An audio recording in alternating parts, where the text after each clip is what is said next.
বাঁকুড়া সারেঙ্গায় 4 নম্বর রাজ্য সড়ক পথ অবরোধ করল অখিল ভারতীয় বিদ্যার্থী পরিষদ। সারেঙ্গা সুখারালি থেকে তেলিজাত পর্যন্ত প্রায় 4.5 কিলোমিটার রাস্তা দীর্ঘদিন ধরে বেহাল দশা।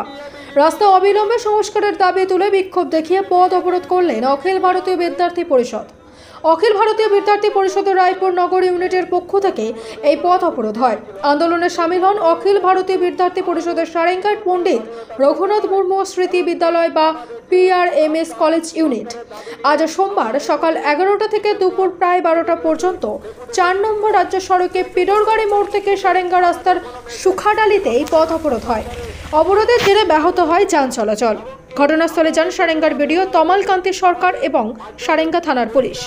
ব্লক প্রশাসনের আশ্বাসে তুলে নেওয়া হয় অবরোধ। অভিযোগ, সারেঙ্গা সুখাডালি থেকে তেলিজাত যাওয়ার রাস্তা দীর্ঘদিন ধরে বেহাল। রাস্তার মাঝে মাঝে রয়েছে বড় বড় গর্ত, বেরিয়ে পড়েছে পাথর, যা যাতায়াতের একেবারে অযোগ্য বলে দাবি। দীর্ঘদিন ধরে এই রাস্তা সংস্কার হয়নি বলে অভিযোগ। প্রায় 4.5 কিলোমিটার এই রাস্তা কঙ্কালসার চেহারার কারণেই প্রায়শই ঘটছে ছোটখাটো দুর্ঘটনা, দাবি এলাকাবাসী। খুবই অসুবিধা, তোমার রোগী মুগী নিয়ে যাচ্ছে, খুবই অসুবিধা হয়। টোটো উল্টে যাওয়ারও সম্ভাবনা আছে, কি বুঝলে। অসুবিধা বলতে তোমার সুকারারের থেকে তেলিজাত প্রচুর খারাপ। এই রাস্তা দিয়ে যাতায়াত করেন তেলিজাত, ছোট আমরাতলা, আন্ধারিয়া, শালডহরা সহ একাধিক গ্রামের মানুষজন। এই পথ দিয়ে স্কুল কলেজ যাতায়াত করতে গিয়েও সমস্যায় পড়তে হয় ছাত্রছাত্রীদের।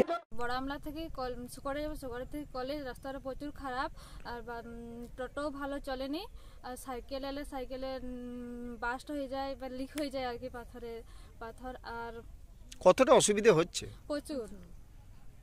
এমনকি গর্ভবতী মহিলা থেকে অন্যান্য রোগীর প্রয়োজনে গ্রামে আসতে চায় না যানবাহন, দাবি এলাকাবাসীর। ওই রাস্তা অবিলম্বে সংস্কারের দাবিতে আজ হয় পথ অবরোধ। অখিল ভারতীয় বিদ্যার্থী পরিষদের অভিযোগ, রাস্তা সংস্কারের ব্যাপারে বারবার প্রশাসনকে জানিয়েও হয়নি লাভ, তাই তারা বাধ্য হয়েই পথ অবরোধ করছেন। এদিনের অবরোধ কর্মসূচিতে উপস্থিত ছিলেন PRMS কলেজ ইউনিটের সভাপতি রতন ডাঙ্গর, বাঁকুড়া জেলা সহ সংযোজক দুবরাজ মাহাতো, ABVP রাজ্য সহ সম্পাদক প্রণব মাহাতো সহ অন্যান্য সদস্যরা এবং এলাকার বাসিন্দারা।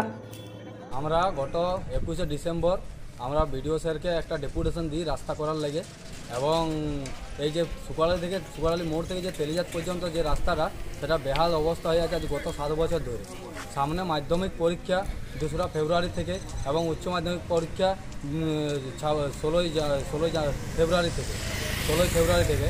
সেই রাস্তা সংস্কারের দাবি নিয়ে আমরা আজকে অখিল ভারতীয় বিদ্যার্থী পরিষদ রায়পুর নগর ইউনিটের পক্ষ থেকে আমরা আজকে পথ অবরোধ করতে করেছি। কটা থেকে করেছিলেন পথ? 11টা থেকে 12টা পর্যন্ত। আমাদের বিডিও স্যার এসেছিল, বিডিও স্যার আমাদেরকে আশ্বাস দিয়েছেন এবং 1.5 মাসের মধ্যে বলেছেন যে আমাদের রাস্তা ও নির্মাণের কাজ শুরু হবে। খুশি হয়েছি, বিডিও স্যার নিজে এসে যখন আশ্বাস দিয়েছে আমরা খুশিতে হয়েছি। কিন্তু যদি না রাস্তা হয় এবং এই রাস্তাটা পথশ্রী এক্স বিধায়ক আমাদের যে 2016 থেকে 21 তক যে বিধায়ক ছিল বীরেন্দ্রনাথ টুডু, উনি এসে এখানে নারকেল ফাটিয়ে গেছেন এবং এখানে ফিতা কেটে ফাটানোর পর মিষ্টি খাইয়েছে সবাইকে। কিন্তু এখনও পর্যন্ত আজ গত 5 বছর হয়ে গেল, এখনও পর্যন্ত রাস্তায় এক গাড়ি মাটিও তো দেওয়া হয়নি। এবং কি 6 মাস আগে, কিছুদিন আগে 3-4 গাড়ি কল্লায় ওর উপরে ঢেলে দেওয়া হয়েছে, পিচের রাস্তার উপরে কল্লায়।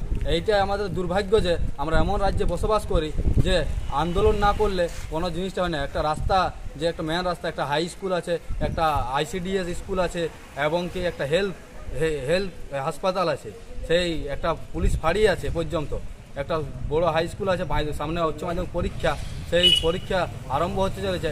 এমনই দুর্ভাগ্য যে আমরা এই রাস্তা করার জন্য আমাদেরকে অখিল ভারতীয় বিদ্যার্থী পরিষদকে আমাদেরকে রাস্তায় নামতে হচ্ছে। হ্যাঁ, রাস্তার মধ্যে গত কিছুদিন আগে একটা অ্যাক্সিডেন্ট হয়েছে, কিছুদিন আগে তার আগে সবজি গাড়ি একটা অ্যাক্সিডেন্ট হয়েছে। এখানে প্রায় 5000 লোকের আনাগোনা এই রাস্তাটা, এবং কি মেদিনীপুর জেলার সাথেও এই রাস্তাটা মেন রাস্তা। 12 থেকে 14টা গ্রাম পড়ে এবং 4,500 থেকে 4,500 প্রায় লোকের আনাগোনা। সেই রাস্তা এখনও এর বেহাল অবস্থা হয়ে পড়ে আছে, প্রায় 4.5 কিলোমিটার।